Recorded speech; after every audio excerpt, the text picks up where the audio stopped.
Fala pessoal da Educação de Jovens e Adultos, da Escola Djalma Carneiro da Rocha. Estou aqui hoje para gravar um vídeo para vocês sobre comprimento da circunferência. Está no material disponibilizado pela plataforma Aprendizagem Conectada da SEDUC. Acredito que vocês já estão com esse material em mãos. Se eu não me engano, da primeira ou da segunda semana, depois vocês vão procurar aí. Desafio de matemática, onde tem uma tampinha e o desenho de uma tampinha com a corda. Então, esse conteúdo ele fala sobre o comprimento da circunferência. Vou apresentar para vocês aqui um exemplo e a gente vai desenvolver juntos e vou propor um desafio para você fazer aí na sua casa, certo? Vou apresentar para vocês aqui essa figura. Sabe que figura é essa? Qual o formato dela? É um cilindro, né? Só que ele é um cilindro, não é retinho, porque aqui é oblíquo. Então a gente chama ela de cilindro oblíquo. Qual que é o desafio? Qual que é a proposta? Vocês vão... A proposta é saber, vamos pegar aqui essa marquinha do cilindro, estão vendo aqui uma marquinha, como se estivesse dividindo esse cilindro ao meio? Então, é claro que se a gente fosse medir o comprimento dessa marquinha, imagina medir isso com a régua, né? Não é uma medida retilínea, teríamos dificuldade. Então a gente vai usar um dos conhecimentos da matemática aí, que é o comprimento da circunferência. Então vocês vão encontrar alguma coisa circular. Eu vou dar o exemplo aqui, depois eu comento mais sobre o desafio, tá? É como se a gente estivesse fazendo isso aqui, ó, passando uma volta ao redor da figura que a gente quer calcular.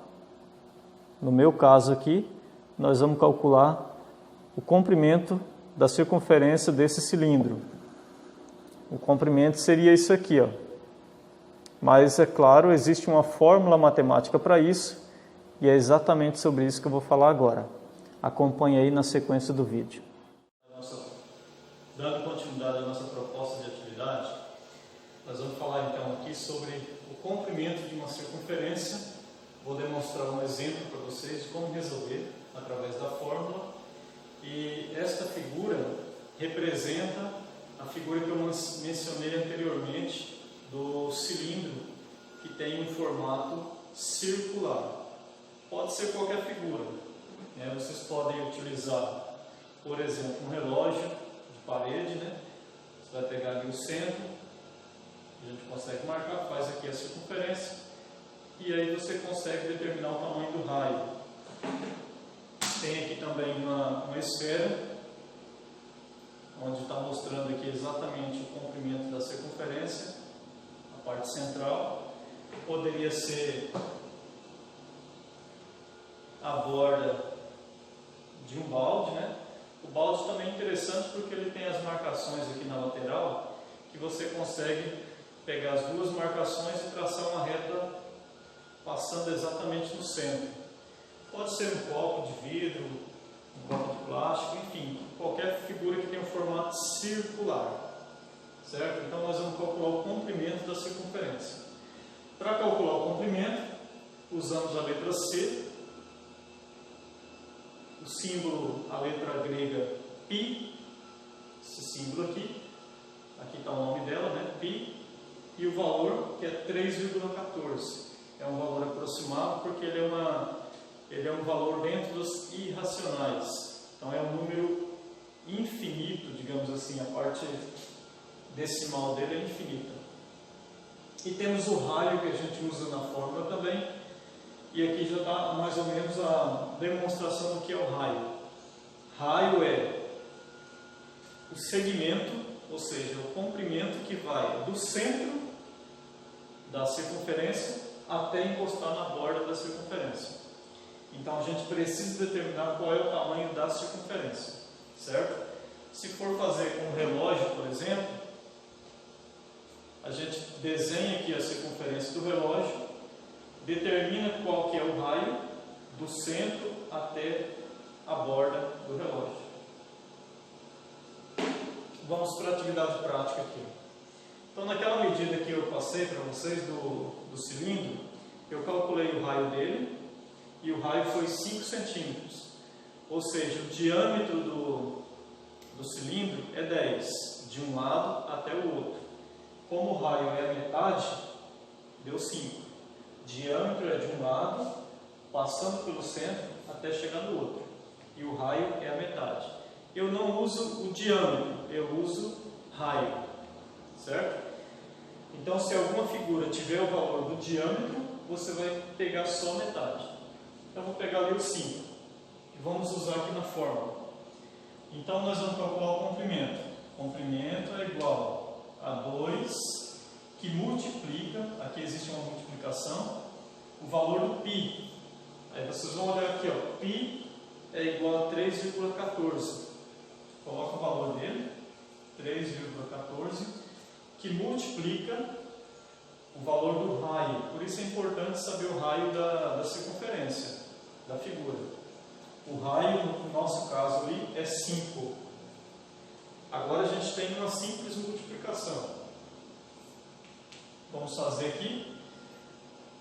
2 vezes o 14 dá 28. 2 vezes o 3 dá 6. Então, 6,28 é essa multiplicação que eu estou marcando aqui, ó.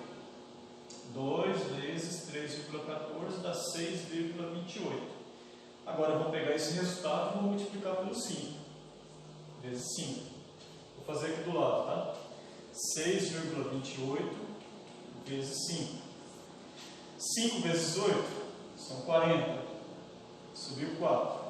5 vezes 2 é 10. E 4 que foi são 14 e vale 1. 5 vezes 6, 30. Subiu 1, 31.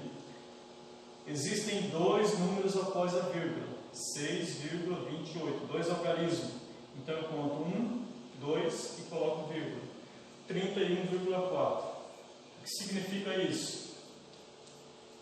Que o comprimento da circunferência daquela figura que eu mostrei anteriormente, que é aquele cilindro, é exatamente 31,4.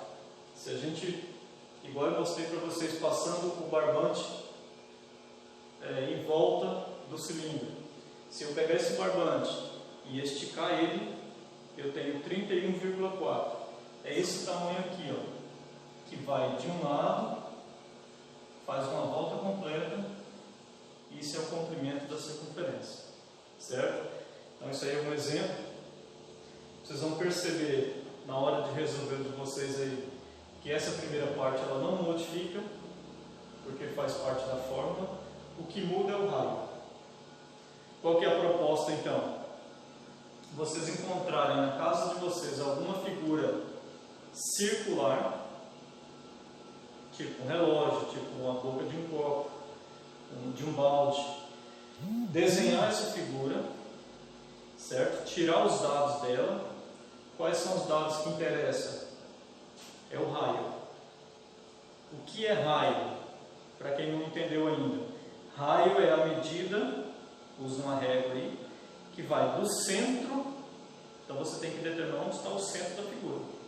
No caso aqui do relógio, é onde fica localizado os ponteiros, fixados os ponteiros.